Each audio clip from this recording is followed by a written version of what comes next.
Hello, everyone, and welcome back. Here we are for another episode of From the Stands, The Shift. I'm Jackie Wins, and I'm always joined here by my favorite friend over here, Jason Ray. How you doing today? Doing good, Jackie. Pleasure to be on here as always. Of course, man. I can't, like I said, I can't believe we get to do this. Something that we always thought and dreamed about, to be able to talk softball casually and in depth. So let's get to it. This week, we are going to go in depth on LSU for a variety of different reasons. We had some DMs about it, a lot about the situation from this weekend. You could tell if anybody saw my tweets, I was pretty vocal about LSU this weekend as well. So why don't we just get into it? What's important on your end, Jason, that you want to point out here about LSU? Yeah, I think so. Clearly, it was obviously a struggle in Clearwater. They went 1-4. I think there's and I know you're going to go into some of it more in depth, but I think there's varying levels of concern, right? I think they had two games where they were shut out by Nebraska and UCLA. They had one game where they only scored a single run. So, I think just looking at some of the struggles is really across the board, right? Their ability to pitch consistently outside of Jaden Hefner, and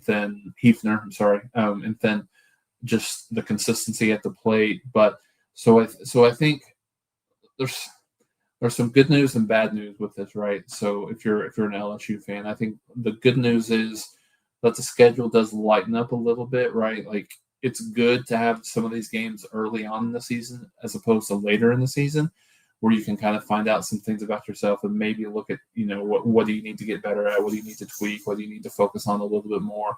The schedule is a little bit lighter, but they do have Michigan State and Louisiana this upcoming weekend. Obviously it's at home. Michigan State's kind of an upcoming team who's played really well early on in the season. And then they've got a little bit of a break until conference season starts. Really not anyone that you would think that would be able to challenge them or certainly beat them. But it's the SEC, so the gauntlet is there, right? They've got series against Tennessee, Texas A&M, South Carolina, Oklahoma. They have another one outside of a non-conference series against Arizona, and then it lessens up a little bit later in the year.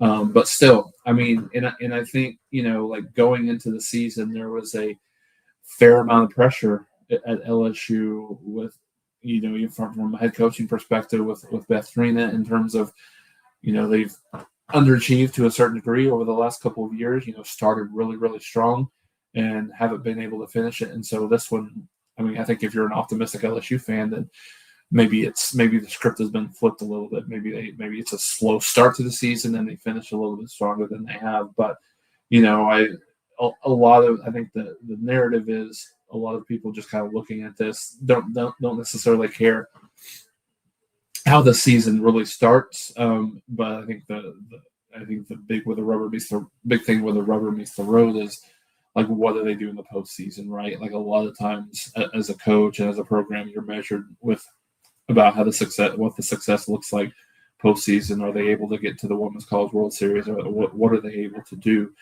as far as that goes? So, and me personally, I look at this a couple of different ways. So, yes, ultimately, I think that narrative is right. Like, it really only matters what they do in the postseason to a certain degree. The regular season doesn't matter as much. However, if you struggle and you rack up some of these losses early on in the season and throughout conference play, what does that look like from a seeding perspective as you go into the postseason, with understanding that maybe you've given yourself a little bit more of a tougher runway and things like that. So a lot of ball to play, obviously, only 2 weeks in, but I think, the LSU fans have been traditionally pretty vocal about, where they're at and, what the trajectory of the program looks like. And so I think it's going to be important for them to, to continue to right the ship, so to speak, and go in a positive direction. But I think but on the other side of it, I know that's why they play those games early on, right? You want to be able to challenge yourself and know where you're at, versus maybe going through a preseason non-conference schedule that's not as tough, and then it's, oh wait, we're in conference season and now we're struggling with this or struggling with that. But it'll be very, I think, interesting to see what this looks like over the next couple of weeks and how they, bounce back from some of this early season struggle. Definitely. I think, on my end, I was pretty vocal. So I'll explain that first. Watching softball over what I call the booming era of softball, in terms of fan engagement, we have seen a lot of different opinions on LSU, and I've sort of stayed quiet because I think that we as fans don't see a lot of what staffing what happens there. We don't see a lot of decision making, recruits that you win, you lose, and there's a lot of things that take into account how your roster is built, how development happens. If you have assistant coaches consistently, like there's so many different factors. So I don't really like to dive deep into criticizing, specifically publicly, programs. What I've seen though, right, is that we have had a few years now where there's been shortfalls in a big SEC branded school. And it's not necessarily me, right? Some of the Oklahoma fans on the side that are necessarily chirping about LSU. I personally am, right? Because I'm just talking about softball as a whole. But when you look at their tweets after losses, it's LSU fans, right? And so in my eyes, I then was like, okay, let's look at this as this starts this year, where this went, right? Didn't end last year how they wanted it to. So sort of, got shortchanged there. And so I can understand that there's this fandom that wants more out of this big branded school that has the ability to be a monster in softball, right? And we now have a lot of football fans coming from all their different fan bases, right? As we do in Oklahoma, who are now shifting over to softball and they want to see a product. And so when that doesn't get immediately put out there, and after a few years, I think it's reasonable to say what's happening. Do I think they can turn it around? Absolutely. But I think it needs to at least be stated that where are they right now? So I'll look at the numbers, right? That's sort of what I do when I'm doing these deep dives. And I'm looking right now, pulled right from the LSU website, okay? Right now at the current moment, they have 2 400 hitters, right? Lassiter, Daniel, right there. Everyone then drops below. You have Avery Hodge, right, who had steadily gone up every year from freshman year, 261, 284, 319 last year. Currently sitting at a 133. Lots of season to play, lots to rise, right? But you have some of your producers last year who are not doing that, right? And they're falling. Like she's towards the end here. And then out of your top 4 hitters, you have 3 errors that were occurred.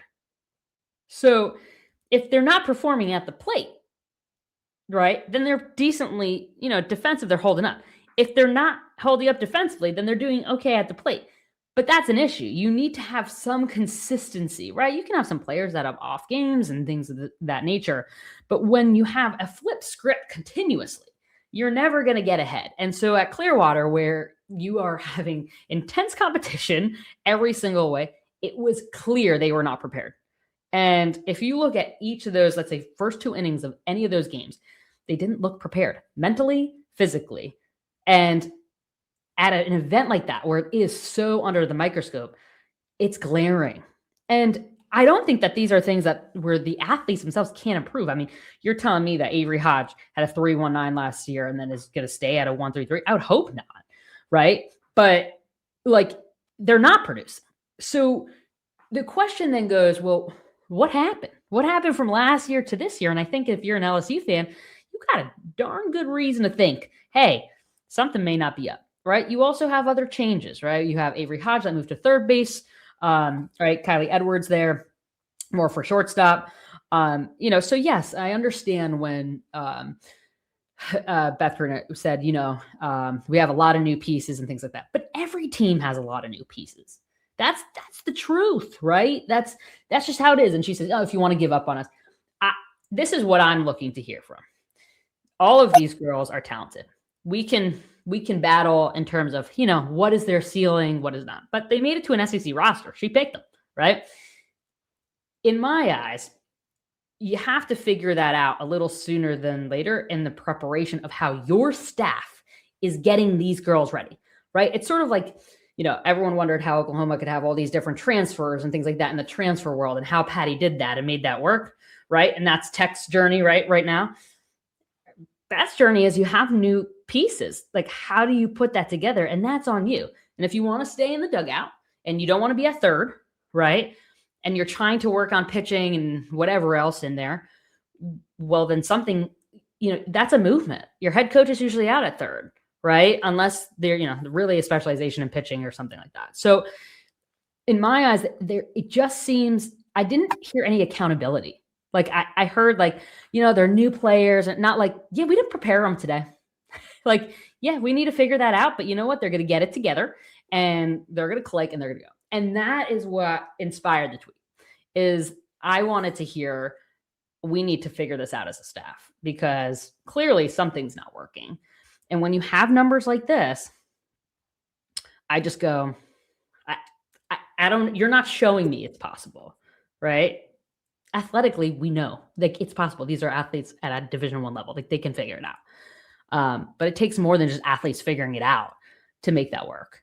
And so that's sort of, that's my perspective of this all is how do they move forward? It's the coaching staff, right? The players have to buy in, but they will if they are prepared. And, that to me is the question that I have for LSU as they move forward to this weekend. Yeah, no, I mean, all good points. I think one of the things is to think through. I mean, and I know that we've had conversations with others about this exactly, but what exactly is the level of talent at LSU right now? Is it, I mean, do they have the talent? I know that recruiting class in 26 and 27 is really, really solid, right? But I mean, do they have the talent right now to win? I mean, at that level? I mean, it's really just kind of maybe rhetorical in nature and for people that are watching this to kind of answer for themselves. But I do know that, and I'm not comparing the program to what like Oklahoma State football is, but I think was this past year. But I know that over the past few years, they've been a little bit slower to embrace the whole transfer portal NIL era and things like that. And so I know that they've fully embraced it these last couple of years. But, I wonder if maybe they're a little bit slower to the party in terms of getting as much talent as they possibly can. I mean, to your point with Oklahoma and Texas Tech, a lot of teams have started to stockpile a lot of their talent, combining the recruiting with those transfer portal grabs. And so, yeah, I think that'll be again one thing to watch as you continue to watch this team throughout the year, to see just from a talent perspective, watching them against other teams and things like that. What does that look like? But yeah, no, long ways to go, but it'll be, I mean, fun to watch how they continue to play, and if they can improve to where I think most people think they could be, and what LSU fans certainly where they want them to be. Definitely, and here's my thing, and I've said it in different channels of I want them to do well. I think it's better when LSU and those big brands are good in softball because I think it generates viewers, right? And not just, people invest, right? When you get some of these big brands invested and fans get brought over, that's what we want. We want growth. And like people say, oh, well, what happens if, they make the postseason and, they go to the Women's College World Series? Awesome. Like, I joked I was like, I don't care if they post the tweets all over their locker room and it inspires them. I don't care. Like, I don't care how to, I want them to do well. And I think the frustration is that they're not. So and I just, I'm going to point it out, and that's sort of what my, perspective on it was. But I hope that they do. And, I can also understand on the flip side where you have these LSU fans, which can be newer to softball, when they say, well, you have these great classes, but is the talent going to be wasted? Well, when you see a hitter go from 3.19 to 1.33, I can understand, you know what I'm saying? When they're like, is that going to be wasted? I don't think that necessarily they will be, but I'm just saying, I understand the criticism of that. And if you're an LSU fan watching this, I get it. I get it. Believe me, with the first couple of Oklahoma games, I was like, what's happening here? So, it takes a little bit and we understand that. But I think the questioning is not warranted, is warranted at this time. So, We ready? Let's go. On to topic number 1. What softball fans need to know. All right, Jason, give me something. What do softball fans need to know for this weekend? Or just overall? Yeah, I think just overall, I mean, at least overall for me, I think the parity in the game is probably at an all-time high, right? I mean, I think a lot of people thought just coming into the season that it was probably Oklahoma, Texas, and Texas Tech in any order that you want to put them in, right? Those were really the top three. And then you've got a few behind them where Texas Tech, all three of those teams have already taken a loss and shown vulnerability, right? Like across the board. I mean, Texas Tech probably lesser than Oklahoma and Texas, but I mean, when you look at the stats, like Oklahoma and Texas both aren't pitching quite at the level that you would expect. Oklahoma comes in with a team ERA of 2.8. Texas is over 3.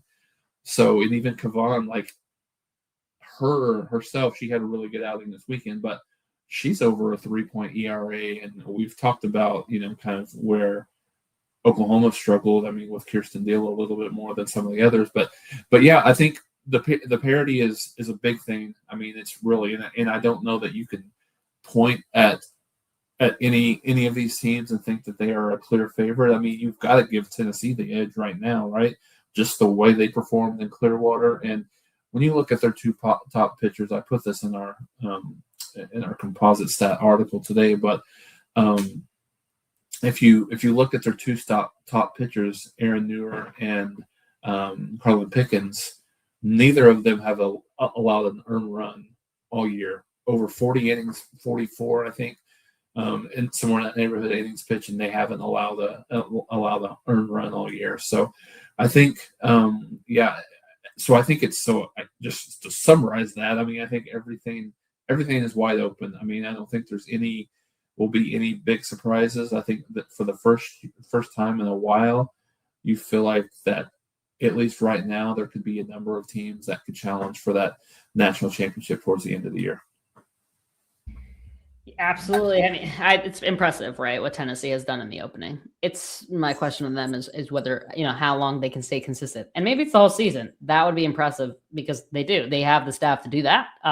But as we saw, to my point in the next aspect, we thought that there was this bulletproof team, right? That, could withstand anything, right? But Tech lost this weekend. And the big aspect of that is not just that Tech lost, because I don't think we've really ever seen a fully undefeated to Women's College World Series winner team. But what that means in the softball world, everyone came in, and not maybe individual teams, but at least fandom wise, right?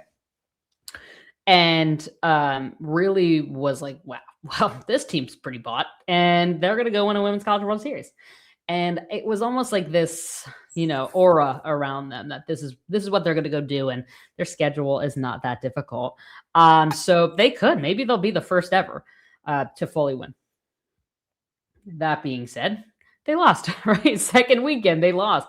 And to be fair, some of their outings, in my opinion, have been pretty close to where it could have flipped with that Texas A&M game and things like that. And so what does that really mean, and why do you need to know it as a fan, is the door's open. And once you open a door in softball, it's like the monster. The confidence level of everyone else goes up, right? Goliath is done. When Oklahoma lost that one time, was it Baylor? They were, yep, right. And it was like, the domino has fallen, and now everyone's hungry again, right? So in my eyes, no one's scared anymore. And that's dangerous if you're Tech, because your schedule is actually not that hard. So now you're going to have all these people with really good schedules, right? And hopefully, pretty competitive and playing at a high rate. And their schedules, they are on the winning side, right? If you have Tennessee go pretty well, Oklahoma go pretty well, right? Clearly a lot play each other, within the SEC. But this could be a really interesting ending in seeding if this continues to stay, or if they have other losses. So something to keep in mind as we look forward is that, Goliath has come down. So what direction? Who knows if Goliath will get up at the end in the Women's College World Series? But at this point, it's anyone's game. So Yeah, no, I agree. I agree with you. And I think, the relative lack of, competitive balance and strength within the Big 12, I think it'll be interesting how Texas Tech navigates that, not from the perspective of are they going to win the Big 12 and how many games are they going to win, but do you see some of the performances not always be up to par, maybe based on boredom, right? Like, because when you look at the bottom half of the Big 12, it's not, not even as strong as it was a year ago, at least early on. Iowa State doesn't look like they're as good as they were. Baylor's not quite there. Kansas, and so you've got Texas Tech, Arizona State, and Oklahoma State. And Oklahoma State actually, certainly give them credit. They played a lot better than I thought they probably would, performance wise, in Clearwater. So you've got those 4 teams that are near the top. But and to your point, Jackie, their non-conference schedule isn't incredibly strong either. So. So really just finding ways to challenge themselves, and they're extremely talented in who they've been able to bring in, right? And so the question, and I think the biggest question that most people have had about this team is making sure that Jerry's able to keep all of those kids happy throughout the year, and how they mesh together. So and that certainly remains to be seen. It's too early to determine, victory or defeat in terms of that at this point, but that will be something that'll be really key for people to watch as you're watching Texas Tech throughout the year. Do they seem like they mesh well together? Do they fit? Are there anyone that's unhappy based on playing time at bats and things like that as we go throughout the year? Absolutely. You had players for their own reasons, right, leave their teams, but they left their teams with an expectation, right? And that can get a little bit toxic if it gets out of control, especially if, they're racking up. I don't expect that just with the schedule that they have, but if in the end they start losing a few games, it could be an issue for them. So a lot of people have their eye now, right? Eye on the prize. All right. Next one up. What does it look like this weekend? And we got a big weekend ahead of us. Just as we had Clearwater, something a little bit less intense, I like to say. A little bit more manageable for teams as you have Mary Nutter out in California. The weather is a little bit like this, so we'll see which games are on and which are off. But I like Mary Nutter because, right, Clearwater's on steroids. It's like 3 or 4 games that that these teams are playing that are just top 25. Where here it gets balanced out. Almost everyone has you're playing 2 pretty solid games and 2 games you should, right, potentially win. And then except for Tech, right? Tech's schedule is pretty low at Mary Nutter. So when we look at that's something that I see. And I know Softball America, for all the fans on here, please make sure you get over there because they actually put together a really nice, it's called The Lineup. And they do speak about it on one of the shows, whether it was this morning or the prior. So if you want to see what their breakdown looks like. But to sort of give you some ideas of some of the matchups here, you have Texas, Stanford, Alabama, Florida State, Nebraska, Texas A&M, Virginia Tech, Georgia, which I think is actually a pretty decent matchup. UCLA, USC, meaning South Carolina, OU, Duke, A&M, Oregon, Texas, Arizona, Belmont, Mississippi State, which will be interesting. Love to watch Belmont. And Penn State, UCF, that's what their lineup is. There's other games in between. OU plays Washington, other things like that. But it's going to be an interesting weekend. Who are you particularly looking at, Mary Nutter? Do you have anyone? I think to your point, I think the Mary Nutters, you've got a few, top 25 matchups, and then you don't have obviously as many as in Clearwater. I think Auburn, looking at Auburn, they struggled a little bit opening weekend, but they're playing a lot better. Your girl, I think, Elle Harrison coming over from Rutgers, has thrown really well for them. So yeah. I think looking at them, and I think, and we'll get into this a little bit, but looking at what Oregon's schedule looks like at the Mary Nutter. But I think aside from that, I I'm almost bought in on Alabama this year. I'm almost there, but I'm really interested to see. They look different.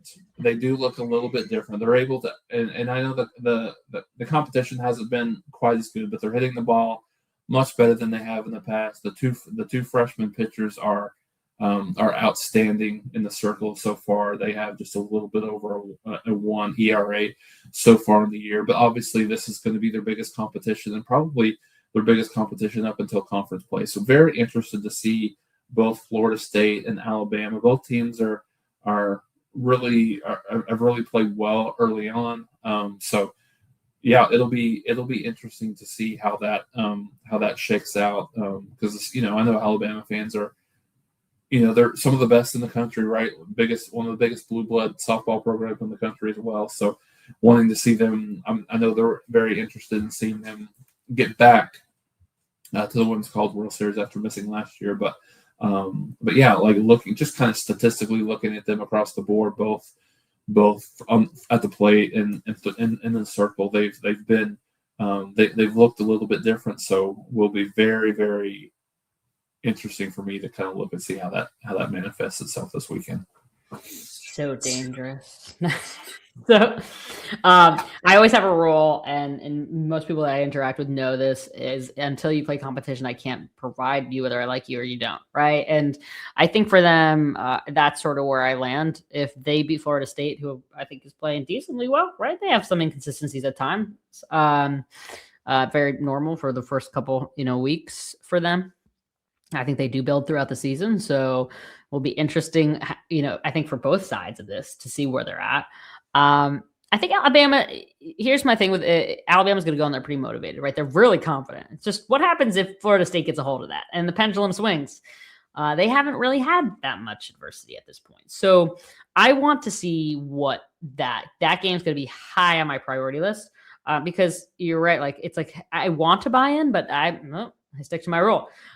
So it is a little bit difficult in that aspect for me, but I think so long as the game stands with the weather, that's definitely up on there. And just sort of to your point, there are some teams that I'm looking at for consistency wise. I think that Texas A&M is good. I think they're building. I don't think that they've reached their peak yet. There's some ebbs and flows there. Sometimes they look fabulous. Sometimes I'm like, oh. So what does that look like with a Nebraska team who's sort of similar, right? Sometimes they look absolutely incredible, and sometimes there's some things going on. So that game will be as well sort of something on my list to look at. But I think what Mary Nutter does great is that it provides a little bit of a spread out and that competition, just enough to see where your team lands before we start to go, back to other types of matchups and tournaments and things like that. A spoiled couple weekends for softball fans with Clearwater on one end and Mary Nutter on the other. All right, we keep moving. Topic 3, teams that need to have a good weekend. I'm gonna go. So we talked a little bit about this. I'm gonna go with kind of 2 here. So one, they don't have a tough weekend, but I'm gonna kind of frame as tough of a weekend. But I'm gonna frame this in terms of a team that I'm a little nervous about that could go off the rails pretty quickly, and that's Clemson. For me, like, I was very, very bullish on this team coming into the season, specifically after how they performed last season. They really outperformed, a lot of people's expectations, and honestly should have beaten Texas in the Supers, right? Had them beat.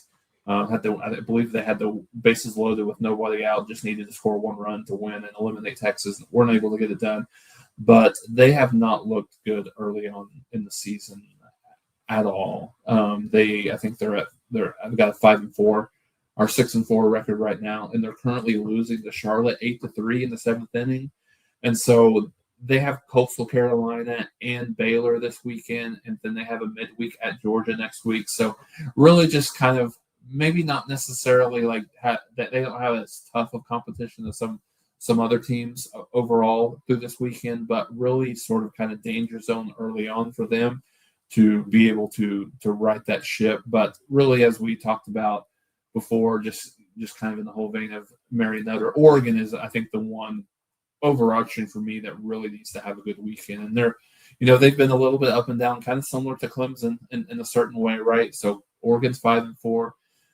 at this point. Oregon was preseason top 5 by pretty much anyone that pays attention to the sport, like probably behind Tennessee and Oklahoma, Texas, and Texas Tech. But a lot of teams thought this was a team that could build off where they were a year ago as a Women's College World Series team. Had the opportunity to get back there, and they certainly may as well. But like I said, they're 5-4 right now, and they have a pretty tough Marion Nutter schedule. No, we talked about it was a little bit balanced, but they've got Auburn, they've got Texas, they've got South Carolina, they've got Cal State Fullerton, which ironically enough they played twice in the tournament last weekend, and then they finished with Duke. So those are pretty big games. Auburn, we talked a little bit about that a minute ago. Auburn's a team that has looked like they're improved a little bit in the circle, giving teams some fit. I think they're 8-2 so far. You had kind of mentioned Texas A&M, South Carolina is off to a good start. Duke impressed me maybe more than anyone outside of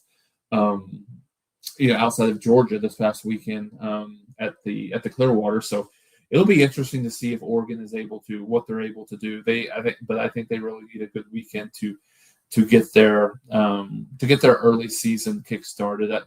I think the big reason why I say if they can have a good weekend, their schedule is soft until midway through March, and we all know what the Big Ten schedule looks like.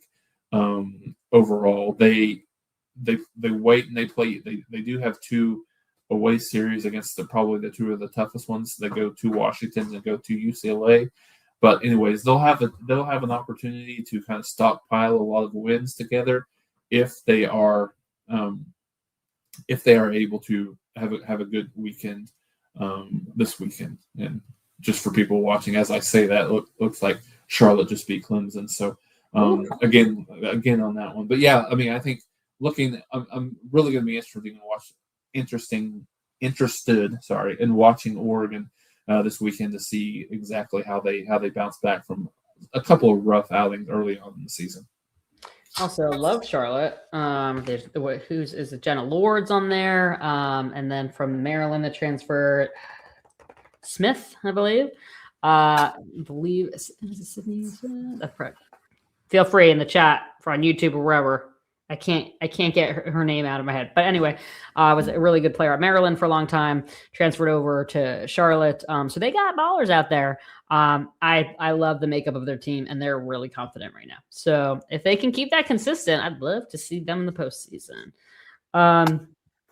Sort of, people may be surprised by this, but Oklahoma needs to have a good weekend. And I say this because the first weekend was really tough, right? Man, Arizona State, just overall, it was a gauntlet, especially when you have a coach, your pivotal coach is not there. And with such news and you're moving and putting in pieces last second, then you go to this past weekend, which was very easy.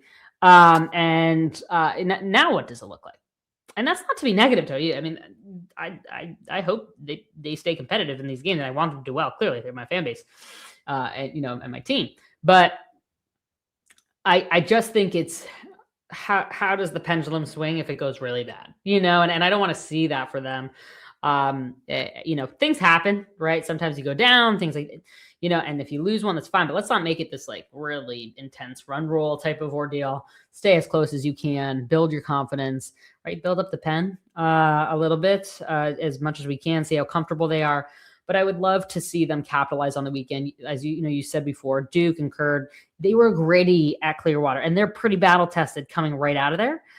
So adversity means nothing to them, right? They sort of thrive in it. So you saw that Washington gritty team as well. So these are not just easy, like, hey, like last weekend, what that looked like. Then again, they went through one of the toughest weekends this program has had in a long time. With Jen being out, and we survived it pretty well. So, we won the series with Arizona. We beat a really good pitcher over there in Arizona State. So What do we look like now? What is the third weekend? We want to see a little bit more of things coming together. And because of just, unfortunately, right, coach movement, other things, we have questions. People will look at me with the amount of home runs and say, what do you mean we have questions? Right. We saw no top pitcher this past weekend. Right. Like, so I know hitting a lot of home runs is fabulous and we have amazing athletes. But I want to see the production against somebody like Kurt. And Kurt is somebody that, if you can get a hold of and you have a good game plan, sure. Right. You can take, last year showed that. But you need to come in there prepared. And third weekend is tough. And there's a lot of travel. So see where Oklahoma is at that exact time. I think they need a good weekend. Additionally, I have Nebraska. Nebraska for a different reason, right? Everyone's pretty high up on them because they showed some great stuff at Clearwater, but there were also a lot of bumps. And similar to Oklahoma in the aspect of we need to start to see some consistency. It doesn't need to be 100% right now at all. In fact, Oklahoma prior years and many teams looked really off and Mary Nutter. But it just needs for them, I want to see before they get out of this gauntlet here and they start to Big Ten play, I want to see them gain a little bit of momentum. And one would say, what do you mean? Being the top team and untouchable teams, that creates great momentum. Yeah, but consistency is your best momentum in softball, right? So in my eyes, that's what I want from them. They have the pieces. I mean, they are absolutely killing it, and it's getting better each game. But, all right, you just came off of one of the best weekends. Now you got to go put that together again, right? And like I said, they had trips, but when you end with the top, a number one win, and how do you rebound from that with a team that's never done that before? So you got pieces. You have people who have done it. You have core. You have ball, right? You have whatever, you want to how you look at the team, but everyone's got to put it together.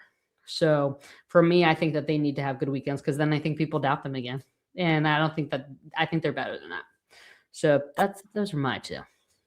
Yeah, no, and I agree with you on both sides. I mean, I think probably there could be some eyebrows raised when you make the comment about Oklahoma. But yeah, no, I think you're spot on. I mean, especially as you look at Oklahoma's schedule coming up, it's not incredibly tough. They've got some mid-major games with Southeastern Louisiana and Louisiana coming up, but the schedule is really, really light, and they start off SEC play with Auburn, Ole Miss, LSU, and Kentucky, right? So none of those teams are really in the upper half or the upper, 4 or 5 within the SEC. So I think if Oklahoma is able to go through, I think they have 6 games this weekend, if I remember right. If they're able to go through undefeated, then I think it sets up for them to have a really big run before I think mid-April that after that 4th series they go to Texas, right? So that'll be one of the bigger series that they have. So, but yeah, I think you have to. I think it was a perfect weekend for Oklahoma just in terms of who they played, right? To get a little bit of confidence at the plate, and I mean, did they ever, right? Did they? I mean, they are hitting at a phenomenal pace right now. And like I said, we understand you do have to certainly consider the competition, but at the same time, I think you have some of these teams could have the tendency to get bored against teams like that, right? And that didn't happen. And they came out and played. They were lights out. And I don't think as you go through this year, like obviously, I don't think the concern is going to be from the bats, right? I mean, I think the concern is how far Oklahoma goes, is how far the pitching staff is going to take them. I think if you're an Oklahoma fan, you've got to be completely ecstatic on how Audrey Lowry has started this season. I think she stepped up and is the clear ace right now. I think you're really excited about what Alyssa Parker brings to the table, right? Both from at the plate and in the circle as well. She's looked pretty confident, but I think also on the other side, maybe you're a little concerned, nervous about what Berzon's going to give you, and just this kind of the start that